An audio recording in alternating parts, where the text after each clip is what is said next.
We were like a small family of party people, you know, because we attended it every month. It was our thing, you know.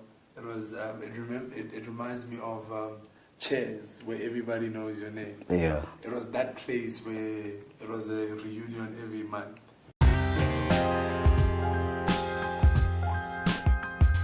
And it started simply because I'd come back from Cape Town.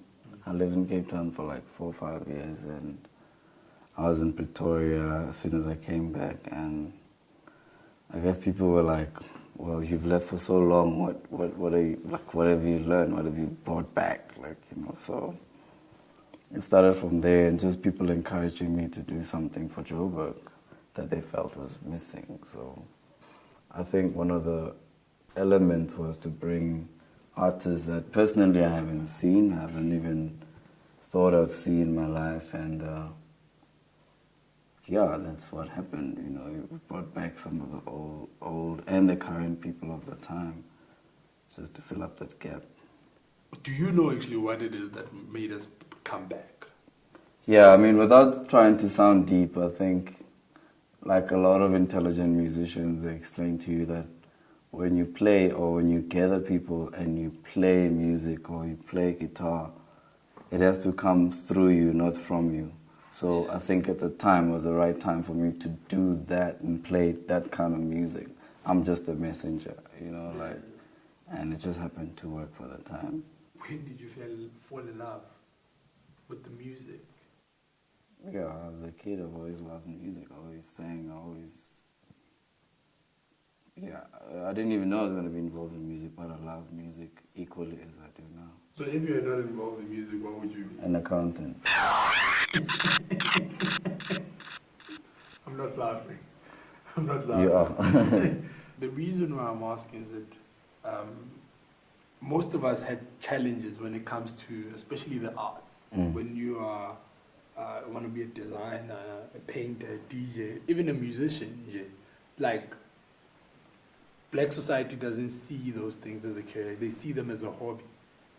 And I believe now that the next generation will have a better... Yeah. Because there's a foundation. Because there's a foundation because of us. You know, we opened up the doors and said, and proved our parents that you can make money out of design. Because I remember my mother really didn't think that I had a job until I bought a car. Yeah. That's when, like, oh, so... It's kind of working. Yeah, it's kind of working out. But before then, she thought really like I was a cashier somewhere and I was scared to tell her, you know? Yeah, I think I really started my career late. Like, I started it just, you know, the thought of doing it was when I was in varsity. So I wasn't 16 or 12, and so I had my bearings, you know, on some things, and understanding that if you follow this route, there must be an angle, there must be an idea, there must be some sort of formula you want to put to it. And one, I didn't think that you can't make money. I just always toyed with the idea that you could be a pottery guy, and having done accounting, cost accounting at that, is that anything that you do in a business has to do with costing, has to do with numbers, has to do, you know. So that in itself was enough information to let me know that whatever I do from there, I can cost it, I can put numbers to it. Yeah.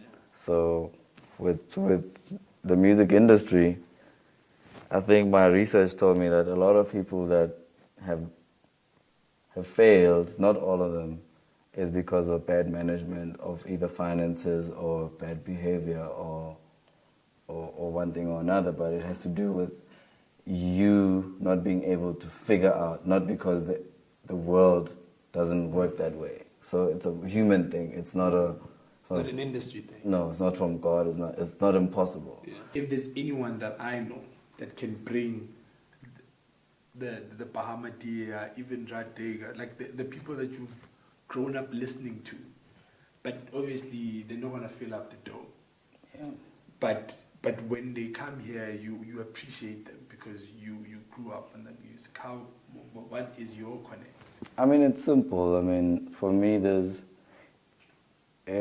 always been a knowledge of in Afghanistan, there's the same people who like the same music you like, in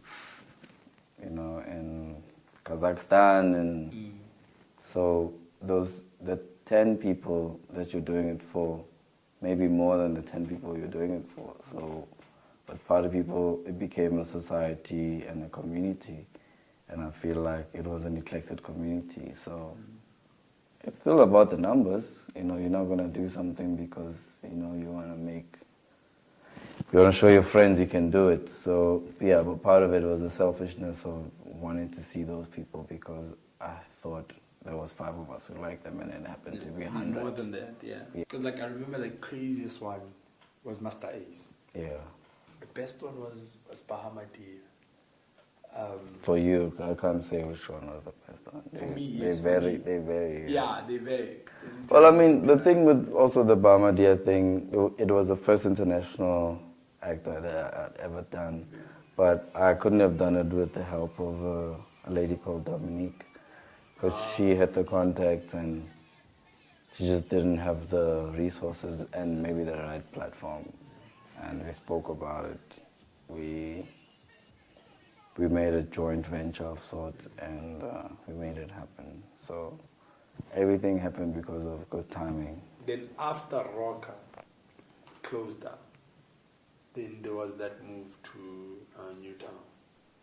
And was that place yours? Yeah. You bought that place? Yeah. And what was the decision? Well, I was running the place with a longtime friend and partner, Osmic. Yeah.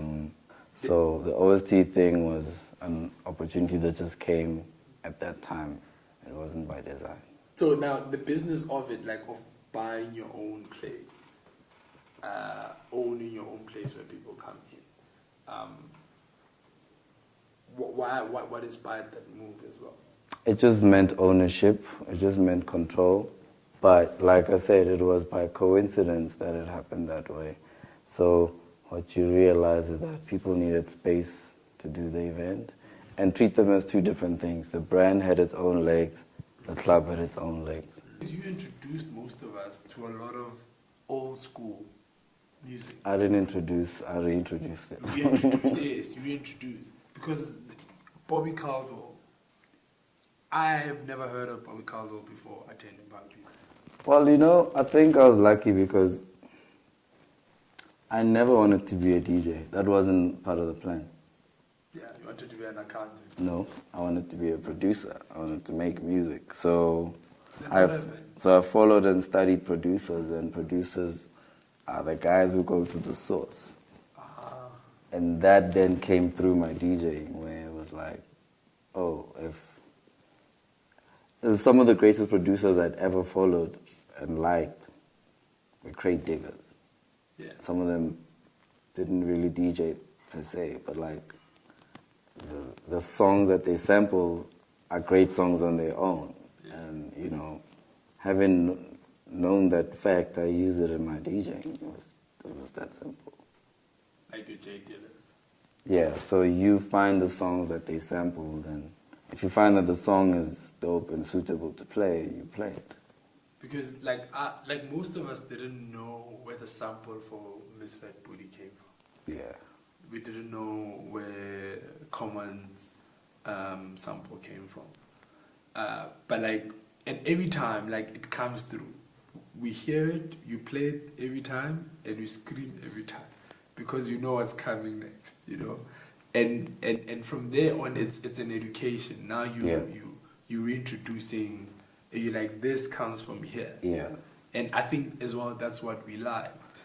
Yeah, that kind of became the cornerstone of my DJing. It was like, especially during the vinyl era, where I knew that not a lot of DJs knew where to find them. So it becomes if you want to hear this, you got to go to this guy. Yeah. That's an old traditional DJing way. For me, that's what I learned, and that's what I still keep. There's certain songs, if you want to hear, you can only hear them from me. Yeah. And that's the age. Yeah. And also, so with your DJing, why didn't you then pursue the producing as well? I did for a while. I produced an album that never came out. I produced a song with two. I did the Party People song that made it on radio. Oh, yes. Did the video. Yeah, so there's a couple of projects in the freezer with like songs I did. So like lots. There's a full-length album that I did myself. So when are you gonna release these things? I don't know. Some of these things they're about time, you know. Maybe when the time is right. When I'm gone, I don't know. Bitch, so you're not gonna give us music because you wanna wait until you're gone? I'm not waiting. It's just timing. I think I also did more interesting things than the highlights of people that people know. I mean, I made music for a drama series. I've done title tracks. I've been in a theater play that I was, part of, and that was one of my secret loves, to be on stage in theater. And outside of what people know, I've done much more satisfactory things to me than... And they'll always remember you for one thing. Yeah. It's like making a hit song that becomes a curse. Yeah, no. And we know those kind of artists that... Yeah, I remember when I was doing the Mos Def show, he wasn't keen on playing Miss Fat Booty because he played it so much that people loved it so much that it became a curse. And I had to explain to him that... What?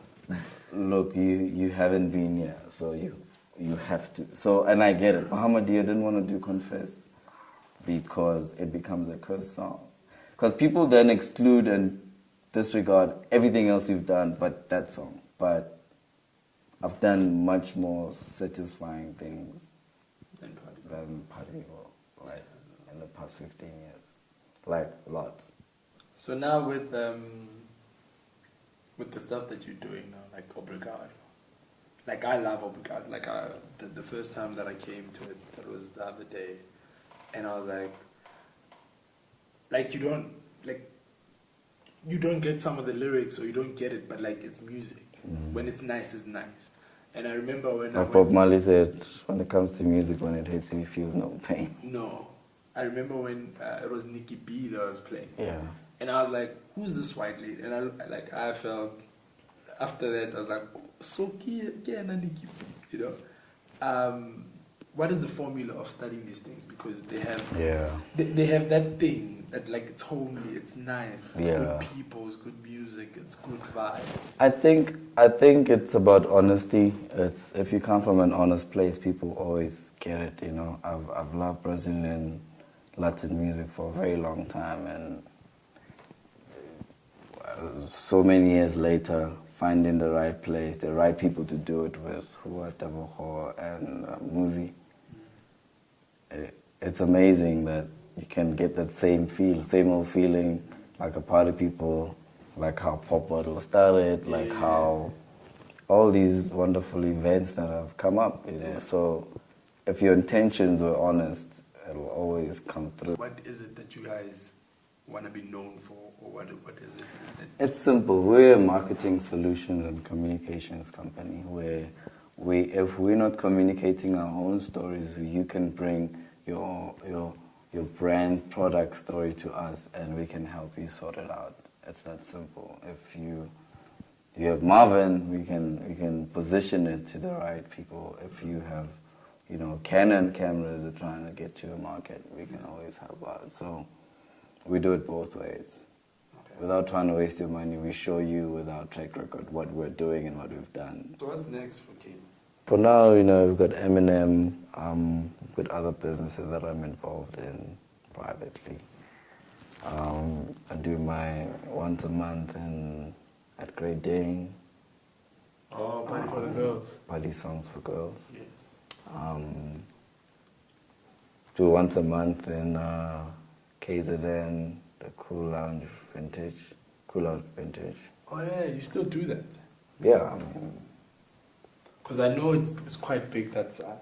Yeah. When I went down there was a lot of people who were like, yeah, it's happening. So obviously I'm not exposed to the flies. Yeah. Because the target market is outside. Yeah. But like it was one of those things that kept on popping up. Yeah, so musically there's a couple of things, I think. Just be on the lookout. Okay. Thank you very much for sharing your thoughts and time with Marvin's Room. Cool. I didn't share my thoughts, I just said them. Why are you like this, kid? Wow, like what? Why are you like this? Like how? Like you. So I better be like me. No, thank you, my man.